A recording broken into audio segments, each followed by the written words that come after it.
السلام علیکم، میں سمیع ابراہیم ہوں اور آپ ہمارا یوٹیوب چینل دیکھ رہے ہیں۔ بڑی عجیب و غریب قسم کی پریس کانفرنسز کر رہے ہیں نون لیگ کے لوگ۔ میں نے اپنے پچھلے ویلاگ میں بھی آپ کو بتایا کہ یہ کس طریقے سے میڈیا سیل ان کا کام کر رہا ہے۔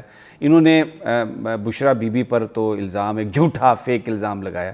اب میں آپ کو بتا رہا ہوں کہ یہ جو اور مزید جو گفتگو یہ کر رہے ہیں جس طریقے سے، ایک بات تو ظاہر ہو گئی ہے کہ اتنا جھوٹ بولو، اتنا جھوٹ بولو، اتنا جھوٹ بولو کہ وہ سچ لگنے لگ جائے۔ اور یہ تھیوری گوئبلز کی تھیوری ہے، اس کو یہ فالو کرتے ہیں، پہلے بھی یہ فالو کرتے رہے۔ اب جھوٹ ایسے ایسے بول رہے ہیں کہ مجھے وہ شہباز گل صاحب کی بات یاد آ رہی ہے۔ یہ سیاستدان نہیں ہے جو انہوں نے ملک احمد اور عطا تارڑ کے بارے میں کہی کہ یہ سانڈے کا تیل بیچنے والے اور جنتریاں بیچنے والے ہیں جو بسوں کے اڈوں پر کھڑے ہوتے ہیں۔ کئی وہ تماشبین ہیں نا، لوگوں کو اکٹھا کرنے کے لیے ایک بچے کو لٹا کر اور اس کے اوپر چادر ڈالتے ہیں اور سر کے پاس ایک غبارہ رکھ کے تو غبارہ پیچھے کھینچتے ہیں اور کہتے ہیں کہ اے جناب اس بچے دا سر وڈ دیتا ہے تے ہنے اینوں جوڑنا ہے تے تسی جانا نہیں، جے تسی چلے گئے تے دا سر نہیں جڑے گا، اور وہ لوگوں کو اکٹھا رکھتے ہیں۔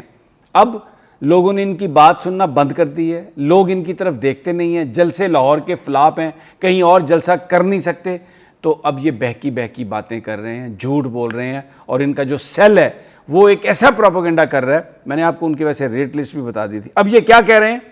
اب یہ کہہ رہے ہیں جی کہ راجہ ریاض صاحب سے منسوب کر کے شاہ محمود قریشی تحریک انصاف چھوڑ رہے ہیں، صرف اس لیے کہ جو وہ الیکشن لڑ رہے ہیں ضمنی وہاں پر یہ اس پر یہ واردات کر سکیں۔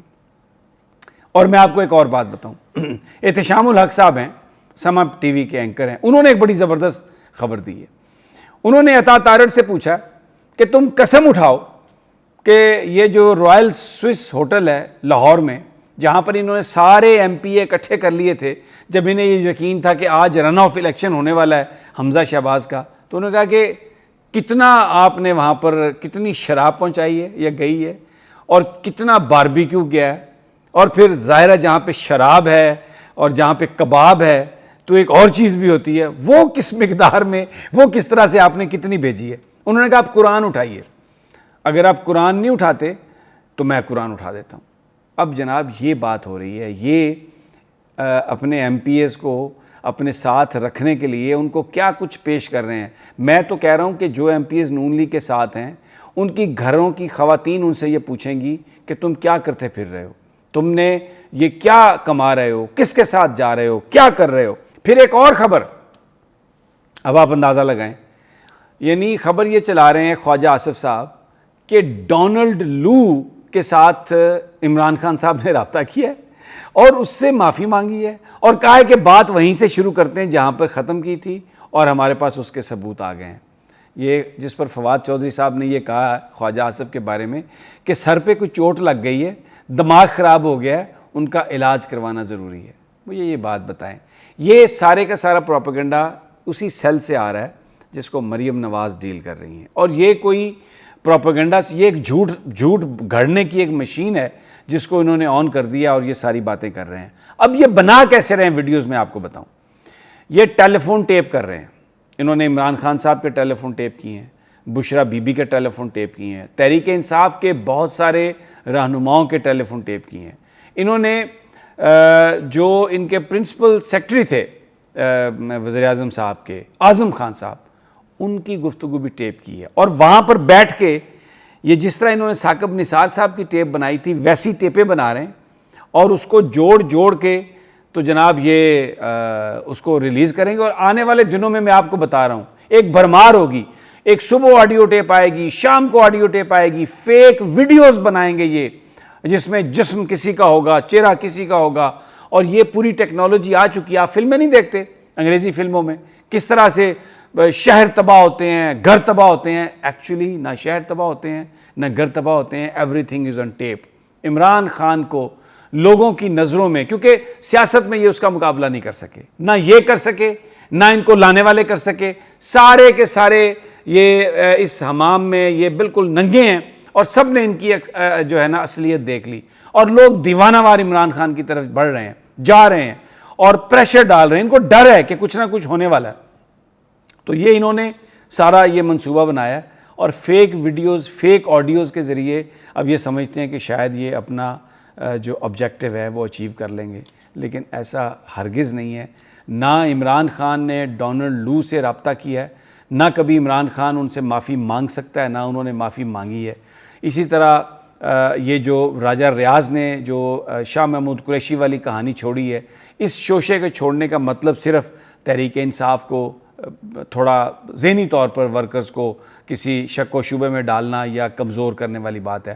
اور احتشام الحق نے جو عطا تارڑ سے بات پوچھی ہے کہ بتائیں آپ کہ یہ کس طرح سے آپ نے کتنی وہاں پر شراب گئی اور کیا کچھ کیا، اور قسم اٹھانے کی انہوں نے بات کی، کوئی جواب نہیں ہے عطا تارڑ کے پاس۔ اور میں حیران ہوں کہ یہ ملک احمد اور عطا تارڑ دونوں مل کے ارشد شریف اور عمران ریاض سے یہ سوال کرتے ہیں کہ بھائی آپ ہمیں بتائیں کہ یہ فرح صاحبہ کا جو یہ پلاٹ ہے 60 کروڑ کا، یہ کہاں سے آیا؟ او بھائی ارشد شریف اور عمران ریاض کوئی کسی کے ترجمان ہیں؟ ہم تو وہ بات کر رہے ہیں، وہ سوال اٹھا رہے ہیں جو پاکستانی لوگوں کے ذہنوں میں ہے، اور لوگوں کے سامنے رکھ رہے ہیں کہ جناب یہ سازش یہ تھی، یہ اس طرح سے ہوا، یہ اس طرح سے ہوا، اور لوگ پھر اس کا فیصلہ کر لیں۔ یہ 2 دن پہلے ملک احمد خان نے یہ اسی طرح میرے بارے میں بھی ایک پریس کانفرنس کی اور لاہور میں ایک عجیب بات کر دی کہ جی وہ سروسز چیف تو شریک نہیں تھے، اور سمیع ابراہیم نے کہا کہ سروسز چیف اس میں شریک تھے۔ بڑا درد ہے آپ کو فوج کا، بہت درد ہے آپ کو فوج کا۔ مجھے پتہ ہے کیوں درد ہے آپ کو فوج کا۔ آپ کو کیا بنانا چاہتے تھے؟ آپ کو تو حمزہ شہباز ویسے ہی نہیں اچھا لگتا، اس سیٹ پہ تو آپ بیٹھنے کے خواب دیکھ رہے تھے۔ کہیں تو ساری تفصیل بتا دوں کہ کیا تھا، وہ پی سی ہوٹل کے سارے کمروں کی تفصیلات دے دوں جہاں پر آپ ٹھہرتے تھے، مذاکرات کرتے تھے، جس گھروں میں آپ ناشتہ کرتے تھے قائدین کے ساتھ اور پھر آگے جاتے تھے، ساری تفصیل آپ کو بتا دوں۔ کیوں آپ اس طرح کی بات کرتے ہیں؟ صحافی کا ہم تو صحافت کرے ہیں، کرتے رہیں گے، اور اپنی آزادیوں پر کوئی کمپرومائز، آپ تو کیا، آپ کا باپ بھی ہمیں کسی چیز پر مجبور نہیں کر سکتا۔ میں کہہ رہا ہوں آپ کا باپ، وہ بھی ہمیں کسی چیز پر مجبور نہیں کر سکتا۔ یہ حق سچ کی بات ہے، یہ ہوتی رہے گی، اور پاکستانی قوم جو ہے وہ اس آواز کے ساتھ ہے۔ یہ آواز جو ہے یہ پاکستانی قوم کی ہے۔ آپ مت ہمیں تنگ کریں۔ میں نے پچھلے ویلاگ میں بھی کہا کہ میں وہ جو آپ کی شامیں ہیں، آپ کی کتنی ویڈیوز پڑی ہیں، آپ کے دوستوں کے پاس بھی پڑی ہیں، جینوئن اوریجنل آپ کی ویڈیوز۔ تو یہ آپ اس طرح کے شیشے، میں نے پچھلے ویلاگ میں بھی آپ کو کہا ہے کہ شیشے کے گھر میں بیٹھ کر آپ پتھر نہ ماریں۔ ہم لوگ پرسنل لیول پر نہیں جاتے، یہ قومی ایشو ہے، قومی غیرت کا ایشو ہے۔ لوگ اٹھ کھڑے ہوئے ہیں، انڈیپینڈنٹ پالیسی چاہیے انہیں، اور ہم نہیں چھوڑیں گے اس بات کو۔ آپ جتنی ایف آئی آرز کرنی ہے کر لیں، آپ نے جو کرنا ہے، آپ جہاں تک آپ نے گھوڑے دوڑانے ہیں آپ دوڑا لیں۔ یہ ہم لوگ کبھی بھی اپنے موقف سے پیچھے نہیں ہٹیں گے، اور ہمارا موقف ہے پاکستان، پاکستان، پاکستان اور پاکستان کے لوگ۔ اس کے علاوہ کسی قیمت پر ہم کوئی کمپرومائز، ہم کسی ادارے کے خلاف نہیں ہیں، لیکن انڈیویجولز اگر وہ ناجائز طاقت کا استعمال کریں گے، اگر وہ ناجائز کریں گے تو ہم اس کو ہائی لائٹ کریں گے۔ اجازت دیجیے، اللہ نے